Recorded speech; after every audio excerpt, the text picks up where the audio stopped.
Hi, I'm Kate from the Small Things blog. Today I'm going to show you how to use a curling wand. I've curled the bottom half of my hair just because my hair is very heavily layered, so I actually wouldn't prefer to use a curling wand when curling my own hair. I like the clamp because it kind of holds all the layers together as I make the curl. But I want to show some of you with longer hair or hair that isn't quite as layered as mine is how to use it. So the easiest way for me to do that is to just show you how to do the top half.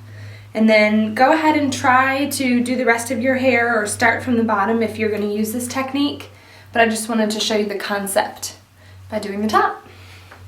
So the bottom of my hair was curled with a 1-inch curling iron, a normal curling iron with the clamp. But I've divided my hair up here just in 2 sections on the side, just to kind of keep it all clean.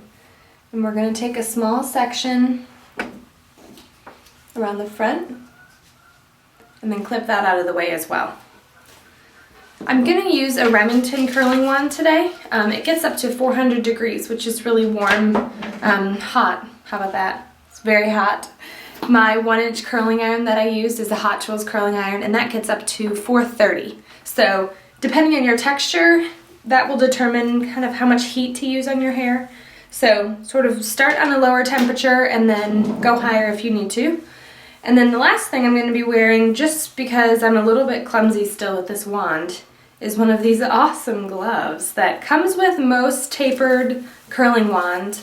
This is from Remington because this is a Remington curling iron that I'm using today. And this prevents you from burning your fingers as you're wrapping the hair around the wand. So, let me move that down a little. You always want to curl away from your face like usual. So you put the iron in near your root and then twist it around. So you can see why the glove is important. I'm holding it very close to the wand, and I really don't want to burn my fingers. So we'll hold it there for a little bit, and then kind of drop it out and let it cool. So you can see I got a nice little curl in there. You might start to see some of the issues that I would have if I would have curled my whole hair with this iron as we get back to kind of this more layered part. They'll start kind of spiking out as you're twisting it around, which then leaves you with kind of a rough looking ringlet. So like I said before, if you've got long hair or not very layered hair, this could be a great tool for you. Okay, so you'll see I'm kind of holding it as close to my scalp as I can. This would be a great tool for people with very, very, very blonde hair, especially naturally blonde hair, because that tends to show lines and creases from either the flat iron or the curling iron. So with this technique, you won't ever have a clamp line because there isn't one. So even if you curled the rest of your hair with a regular curling iron and then just did the top half with a clampless iron like this one that I'm using, you could kind of play around and find the right tools that'll work for you. Okay, so I'm working my way to the back. Kind of holding the iron, not necessarily vertical, more horizontally, which helps me wrap it easier. And then just the ends are holding out. If you want a little bit more of a beachy wave, you can leave more of the ends out. But I'm kind of trying to match the pattern that I did on the curling iron. You can see those 2 curls that are near the top of my shirt. Those ends sort of match the ends from the wand as well. Okay, so you get a nice little curl. So I like this tool. It just isn't the best for the bottom half of my hair. Okay, so this is getting to the complicated part. I'm going to try to do this as best as I can if I don't get hooked on my cabinet here. It takes a few times to get used to twisting hair around the wand without twisting it into like a rope, if you know what I mean. So you can see I haven't twisted the hair and then twisted it around. It's kind of a smooth, flat section.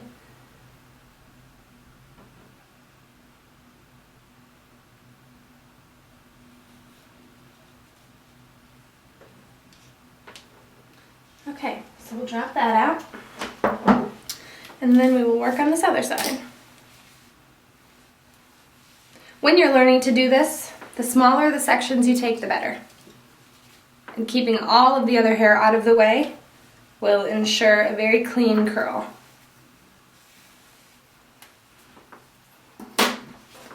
Okay, so now we're on my right side.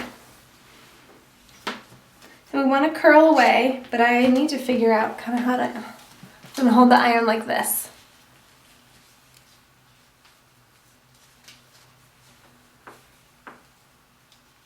The reason why I don't hold the curling iron with the base at the bottom and then the iron part at the top is because you'd end up wrapping your curls upside down and they can look a little bit uneven or discombobulated when you actually drop them out. So I want to curl in the way that they're going to fall naturally. So that's kind of why I'm holding it upside down. Okay. Just a few more on this side.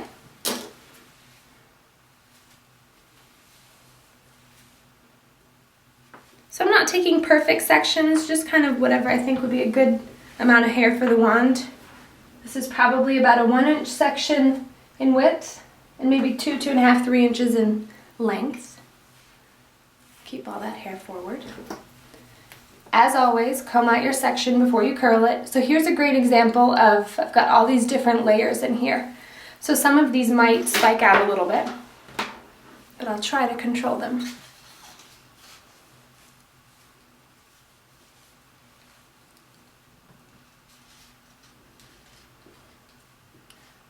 Okay, so I've lost a little bit of hair in there, but that should be easy to fix. This is also a great tool if you have naturally curly hair to accent a few pieces around your face by curling those up freshly or kind of fixing any ringlets that might fall out. Because you can see it gives you a pretty good curl. Okay. So, that should be good how that is. Okay, now we're to the front. And some of you have noticed in my recent tutorials, I've been styling my bangs into my hair just as for something different. So I'm going to do the same with this. So I'm not going to consider the bangs separately. So I'm dividing this into 2 sections.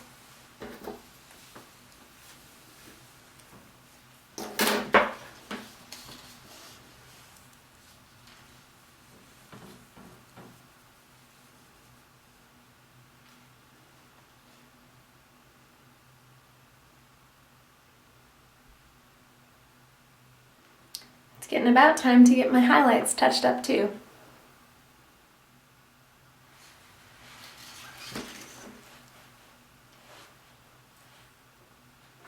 Okay, so we've got this last section here, but you know what, now that I see it, it's pretty long. I'm going to just divide that in half. Turn my flat iron on in case I need that. I'll just do a quick twist for this section back here. That was just a little bit too long to kind of cram into the... Okay, so there you saw I dropped it. So if you do drop a section, instead of leaving it curled, go ahead and try and smooth it out with your hand. So that way you don't have this awkward curl pattern that you need to try and match when you wrap it up again.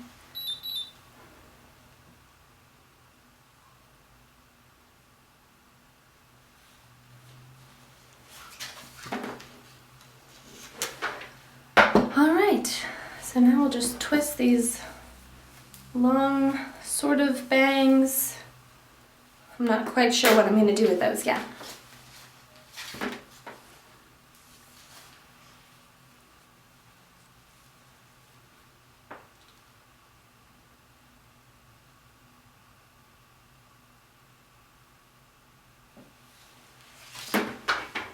There's a great example of how layering and the curling wand do not mix. So I've got that straight piece in there, but the rest of it is also kind of a mess as well. So what we're going to do now is use my other curling iron to sort of fix that. So you can see how the clamp just holds everything together. And I'm a little bit old school, you know, I'm used to this. I use this every day. So it's just easier for me. Okay, so let me make sure I didn't miss any hairs back here. No, I think we're good. Okay, so I'm going to take off the glove, and from here, just kind of rake your fingers through and soften all of the curls. You can see it's a really, really pretty curl, and it'll relax and sort of match the other curls that I did earlier. Soften that bang section. Don't be afraid when you're doing this to really kind of rough everything up. That'll prevent it from looking too styled. So you can see even in the back here. Okay, so this section looks like it didn't really grab as well. So I'm going to curl that one again.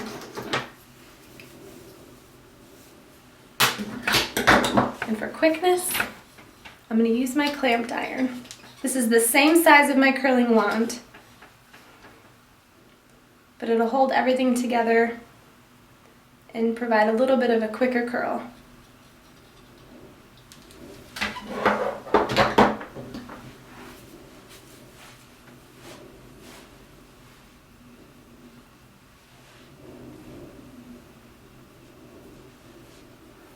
If you want to try and style your bangs into your hair like I've done, I usually try and curl them together, but then these short hairs that are still kind of growing out a little bit, I end up flat ironing those almost completely straight, but then making sure they still have a little bump on the bottom,